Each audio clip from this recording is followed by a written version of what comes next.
자, 금요 칼럼 하겠습니다. 뉴스 브리핑이 이 횟수로 10년째 지금 맞이했습니다.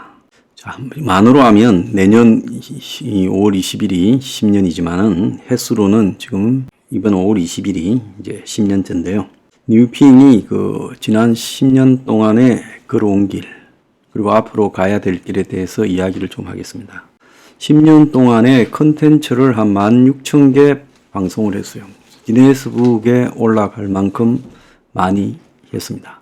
그럼 황장수는 왜 뉴스 브리핑을 하는가? 이걸 갖다 여러분들에게 제가 말씀 좀 드리고 싶은데요. 저는 과거에 이 정치를 하려고 했던 이유가 제가 가지고 있는 생각을 직접 정치 현장에 들어가서 실천을 해보려고 정치를 하려고 했습니다.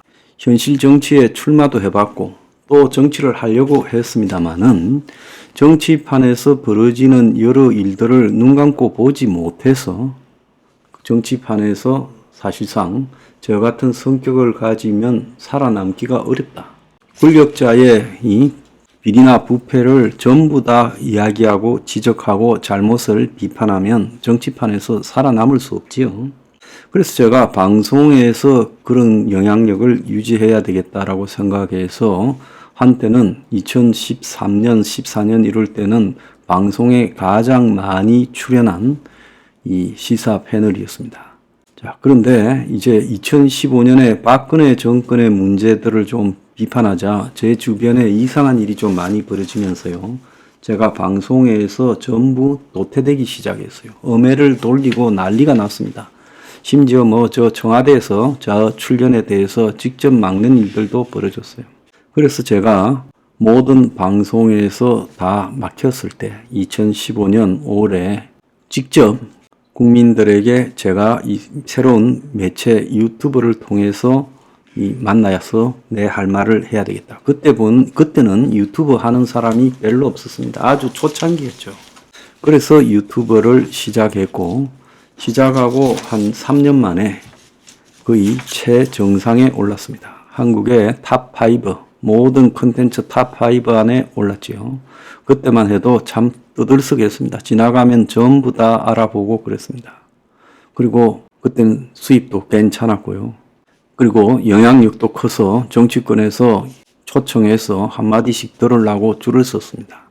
그런데 이제 그걸 갖다가 살리는 방향으로 갔으면 되는데 제가 여야 정치권을 사정없이 비판하고 비리를 폭로하고 또 집회를 시작했죠. 2018년 12월부터 집회를 하기 시작했습니다. 그러니까 최전성기에 비판하고 행동에 옮기기 시작하면서 그때부터 얻어맞기 시작했고 2018년 말 2019년 경부터 지금까지 이 탄압을 받아왔어요.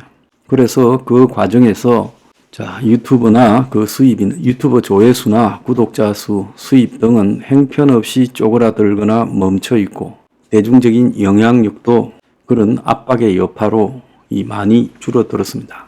자, 그렇지만은 10년 동안 16,000개의 콘텐츠를 통해서 또 수십 차례의 집회를 통해서 또 수십 번의 강연을 통해서 여러 대중들과의 만남을 통해서 또 집회나 플래카드, 전단 등의 홍보를 통해서 심지어 창간까지 해서 대한민국 사회의 현실과 그 속에서 다수를 차지하는 서민들의 삶을 개혁해야 될 나아갈 길을 제시하려고 노력했습니다.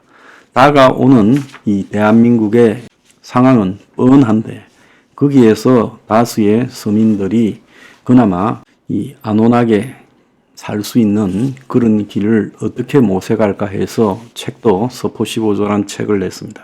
자, 나름대로 그런 노력을 해왔는데 솔직히 제 개인에게 남은 것은 지난 10년이 만신창이었습니다. 권력에 항의하다 기소되어서 재판까지 받았고 이런저런 고소가 곳곳에서 다 밀어닥쳤고 온갖 공권력이 압박을 했고 유튜브 탄압은 지속되었고 심지어 정당을 하니까 선관위까지 나와서 가지고 아주 그냥 죽이려고 달라들었습니다. 그래서 제가 그 속에서 몸이 투석에 들어가야 될 상황에 놓였고 그리고 같이 가는 동지들 중에 일부는 지속적으로 문제를 일으켰습니다. 그래서 어쩔 수 없이 당을 해체하고 다시 가벼운 몸가짐으로 먼 길을 가자 이렇게 생각을 했습니다. 당이라는 걸 가지고 계속 싸울 때는 그 모든 화살을 제가 맞아야 됩니다. 그냥 맞는 게 아니라 선거법과 정치자금법에 의해서 모든 것을 제가 감당을 해야 됩니다. 그리고 그런 이 선관위라는 이 행정기구가 이런 우리 당에 대해서 그냥 한국에 수십 개 있는 군소정당으로 취급하는 게 아니라 그야말로 손봐야 될 대상으로 이렇게 취급을 하면서 엄청난 행정 수요가 밀려들었습니다. 그래서 선관위에서 전화가 하나 오고 선관위에서 방문할 때마다 어마어마한 행정 수요를 처분해야 됐습니다.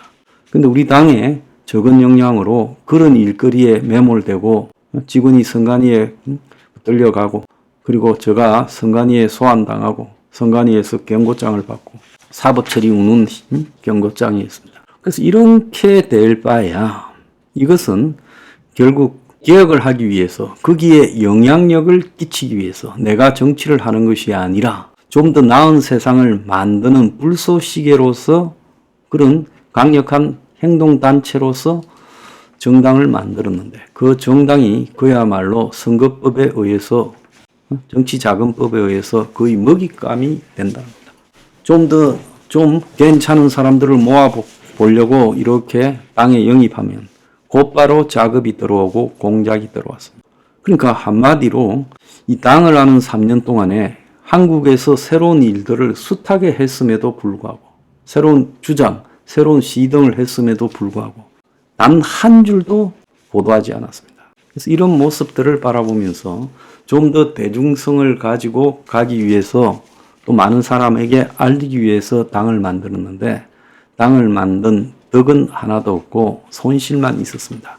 그래서 올해 2월에 당을 해산했습니다. 자, 당을 해산했지만 당 또한 뉴스 브리핑이 가고자 했던 여러 방법 중에 하나였을 뿐이고 다시 앵글리 블루로 모여서 이전처럼 계속 10년간, 향후 10년간 싸워갈 겁니다. 그래서 앞으로 10년간에 제가 봤을 때 한국 사회는 양당 간에 큰 결정이 날 거다라고 보고 있습니다. 사회 시스템이 붕괴되고 경제가 붕괴되는 일이 10년 안에 100% 오죠. 자, 그 속에서 안보 위협도 지금 생길 것이고 이 나라의 친북 주사화도 급속히 진행될 겁니다.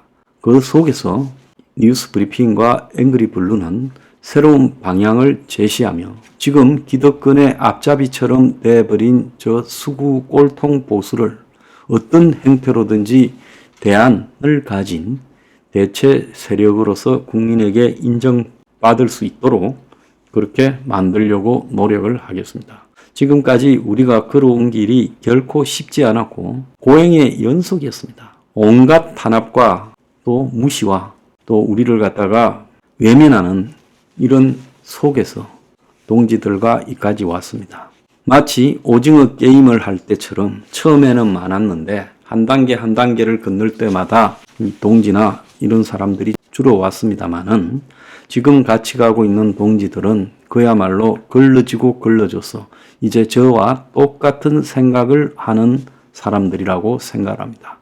우리가 가는 데는 길이 없습니다. 우리가 길을 열어야 됩니다. 희망도 우리가 만들어야 됩니다. 앞으로 10년간 그 일을 하겠습니다. 지금까지 그래도 한국 사회가 살만하다고 생각해서 많은 사람들이 우리의 이 진실된 주장을 외면했는지 모르지만 앞으로는 그들 앞에 불똥이 다 떨어져서 전부가 생존적 위기에 직면할 거라고 보고 있습니다.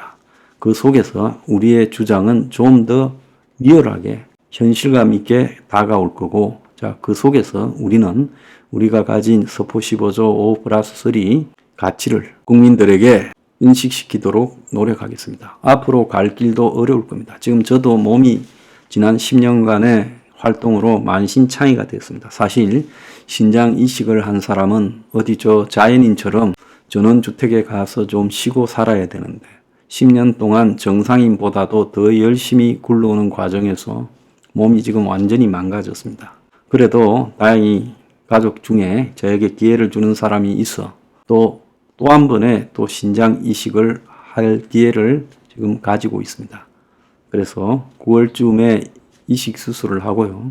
또 그 사이에 사무실도 지금 새로 정비해서 이전도 하고, 그래서 새 출발을 갖다가 위한 계기를 만들 겁니다. 그래서 여러분들이 지난 10년간에 같이 오셨듯이 앞으로도 저희들과 같이 향후 새로운 10년 속에서 미래를 열어갑시다. 감사합니다.